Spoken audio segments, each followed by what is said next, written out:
to hold on to the idea of truth as this static thing that doesn't make allowances for growth or for anything evolving or changing.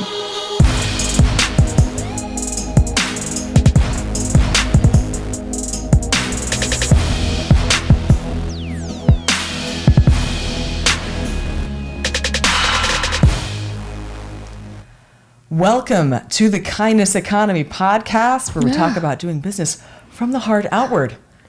Today we are here to talk about truth.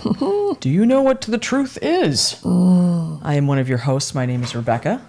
My name is Courtney. How are you doing? A lot better. Kind of gotten my feet back under me, gotten some sleep, starting to eat, and starting to schedule things a little bit more spaced out. Like, just starting everything at once was a lot. But you hit the ground running. I really did. Nice. I am in the for the sake of truthiness and honesty and all that stuff, I just wanted to talk about, like, I am polyamorous, and I talk about two different people when I am talking about, like, my life partners, and I'm talking about other people when I'm talking about my co-parents, and that I have a partner and I have a spouse. Yes. And they are two different people. Yes. And also, that I am polyamorous does not mean that I will have sex with you. Yes. It means that as a human being with an understanding of power structures, I realize that by choosing a life that puts me in front of people in this way, it means that I am in the position of power, and I cannot necessarily feel like consent is something that people will feel safe giving me in an honest way, because I am in the position of power, which means that, dear audience, I love you, but I'm not here to hook up with you. And even though I'm polyamorous, it's crazy. My life is super boring. I'm just remembering this button from the 90s that said, "I'm bisexual and I'm not attracted to you." Well, I thought I like the I'm polyamorous, bisexual, and whatever, but I'm still not gonna fuck you. Yeah, it was the T-shirt, like, that thing. It was like, yeah, don't flatter yourself. Yeah, it's not about don't flatter yourself. It's that I'm literally in a position now where it's like, nope. Also, I'm like so old and tired. You had to get me about 10 or 15 years ago, and it's just that ship has sailed. Energy. It is a finite resource. It is so finite. You're gonna stop right there. Yeah, that's right. My resources for this week, I am kind of a weirdo, and I think we've already established that in a bunch of different ways. But one of the things that I super enjoy is constructs about constructs. And what I mean is, the books that are my resources for this week are The Fabric of Reality, Prometheus Rising, and Sapiens. This is the most recent one, is going to be Sapiens. And these are just really huge, heady books that get super into the nature of reality and what it means to exist and have it be changing over time.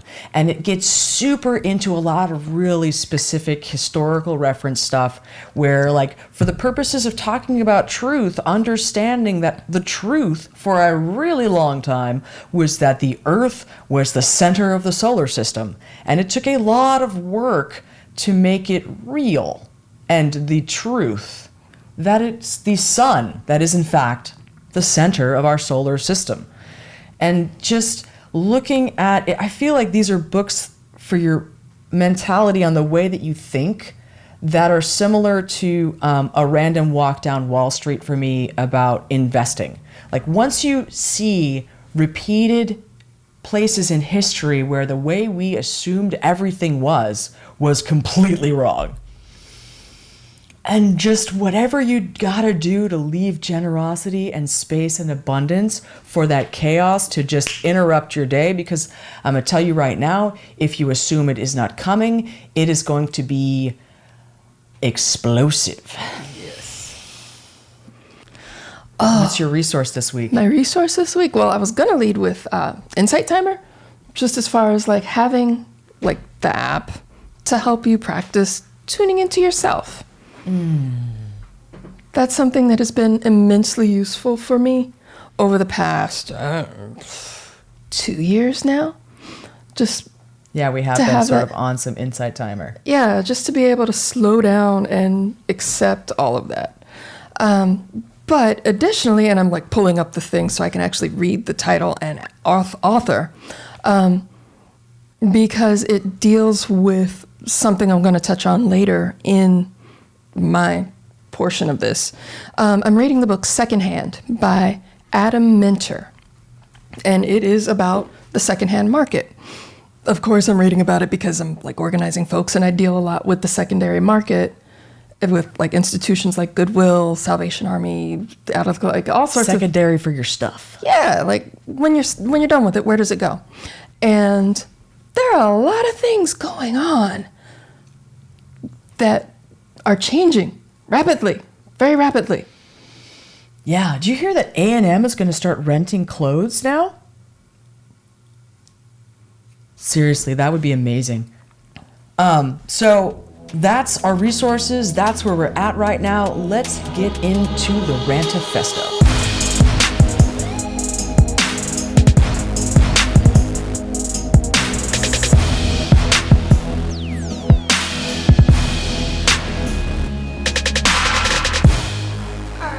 Talking about truth.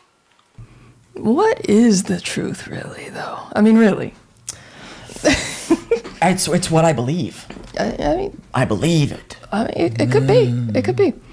Last time we were talking about like authority and that whole like fist coming down from on high, dictating what is right, what is good for you. It feels And I feel like it dovetails with this because when you submit to that notion of authority and this ultimate kind of like, this is the way things should be, like imagine like that, hand of God coming down a la Monty Python. More Monty Python references. Oh, yeah. There's this idea that truth is something that is handed down from said authority. And it's like, this is the truth. Like, and it comes templates. engraved in stone, like the 10, like these 10 commandments. Templates or tablets, whatever. Yeah, wow, I just feel in like Mel Brooks and Monty Python. It's so good. I had coffee. The nature of truth is hilarious. It actually is. Because truth is not a static thing. Truth changes over time. Like with the earth being the center of the universe. That was the truth until it wasn't. And people are not, in the same way we are sort of trained to hand over authority, we're also trained in relation to that to hold on to the idea of truth as this static thing that doesn't make allowances for growth or for anything evolving or changing. And that is something that's like, wow. I thought about it once and I'll never think about it again. Yeah, it's like... I don't have time for that. It took a lot of work to come up with these conclusions. I mean, like, there are things like 2 + 2 = 4. And those, like, they're facts and things that just are. But then when it comes to truth, people feel like the work that's done in order to create the truth is something that is messy and painful. And when you get handed truth, it's like, oh, I don't have to do that messy, painful, annoying, and frustrating and work that fills me full of doubt with my own self in relation to the world and the things in it. Like, no, that's hard work, and nobody wants to do that. That's frightening. That's a pain in the ass. I'd rather play video games. I'd rather play video games. I'd rather go on road trips. Like, there are all kinds of things you could do, and you can do those things. But it is possible to reconceptualize your truth as you move through life. You can reconceptualize truth as it exists in the world as things happen. Because, like, there's this... I'm trying to, like, get at it. There's this whole thing with, like, STEM and math and, like, equations and hard facts. Hard science. Hard. Like, truth is a hard science. Truth is not a hard science, y'all. It's not. It's soft, it's slippery, it's squishy. It's probably closer related to those, like, icky arts things or, like, social sciences, the things that make people into hard science go, ew. But life is not a series of equations, and it's not this list of concrete rules that you can game. If you look into the Fabric of Reality book that I recommended, it talks about the ways that the mathematics themselves have changed over time. And that, like, right now, what we're dealing with is a shift between, we already had a shift between Newtonian math, and then it went to Einstein's relativity math. And now the update that's coming with quantum math is disproving so much basic math that we thought we do. You just don't. The tools to measure become more sensitive, and our understanding of what's there expands. There are things that are true until they're not, and it's the until they're not part that like flips everybody's shit out. They're just like, ah! Oh my God, you mean I can't do this? I can't depend on this anymore. Just deep breath. Just keep breathing. I mean, like truth is one of those things that kind of evolves out of the inherent chaos in life. Like shit just changes because that's what happens. And the truth is gonna change around that. And even mathematical facts, those Even things the will math. change. There's a couple things about truth in the very basis under which we conceptualize it. And it's limited by our brains, not just the mass of cells, but the fact that we have to conceptualize our things into words in order to make it clear to you, dear listener or dear watcher or whatever. In order for you to understand what I am understanding, I have to use words. And language is an imprecise tool. It is squishy and moves around all the time. Imprecise as fuck. Evolving. And it's limiting your ability to communicate what's happening. So in addition to that, you've got your cultural norms that are going to influence how you understand the world around you. And those are things that are in no way universal, but we act like they are. And then get confused when shit don't work out, because we're so attached to that belief in truth when it's not a fact, it's a belief. If I just do this way, everything's going to turn out this way. And if you don't have the ability to understand what's right and wrong inherently in your body in that way, you have no capacity to speak truth to power. If you haven't internalized your sense of authority to give yourself that sense of right and wrong, you don't have the capacity to speak truth to power. And it's important to make change for that to be what we can do. That is a superpower. And it just people will gain status by isolating themselves with bad ideas. And it's about belief and community and understanding and things that it's difficult to argue with.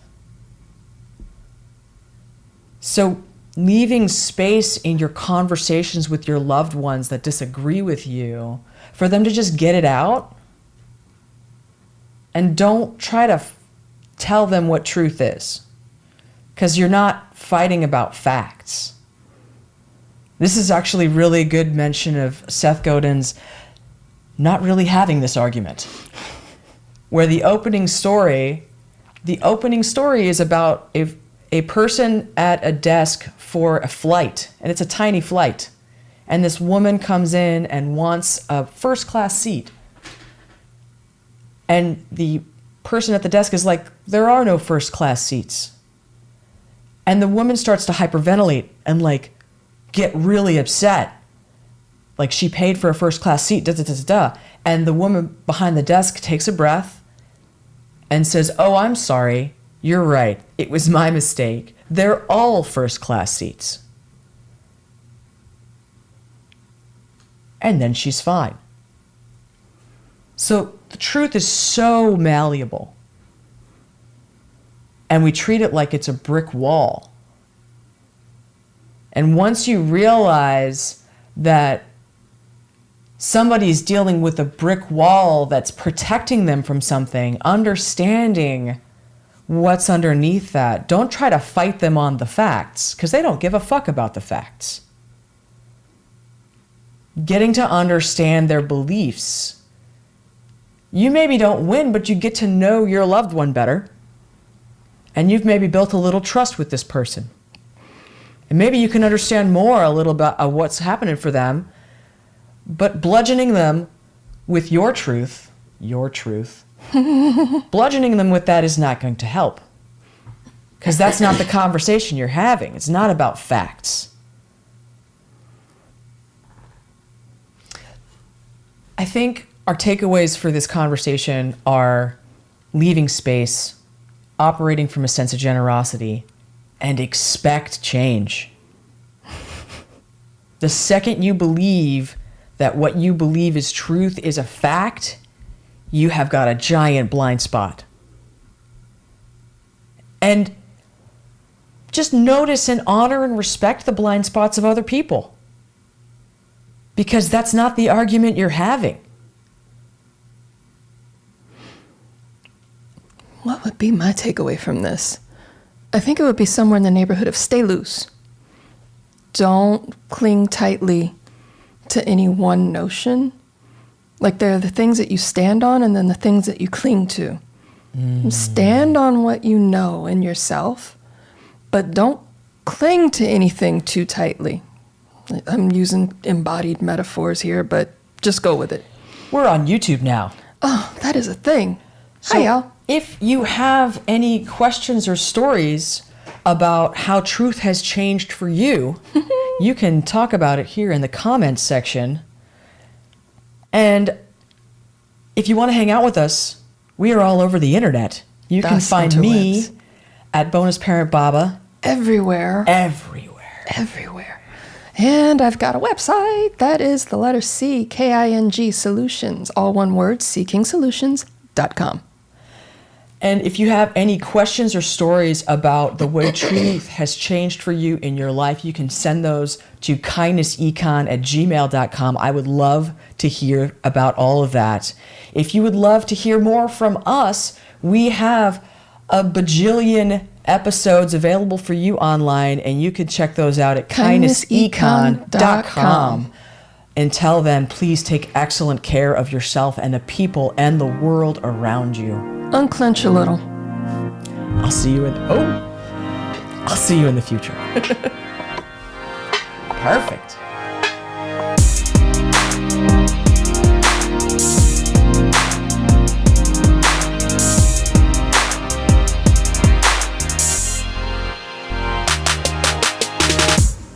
All right. And hello. Hi. Tarot card pull. Different deck. For softer deck. Truth. This is our Truth. classic Just truth. new era element deck. The scary part of truth or dare.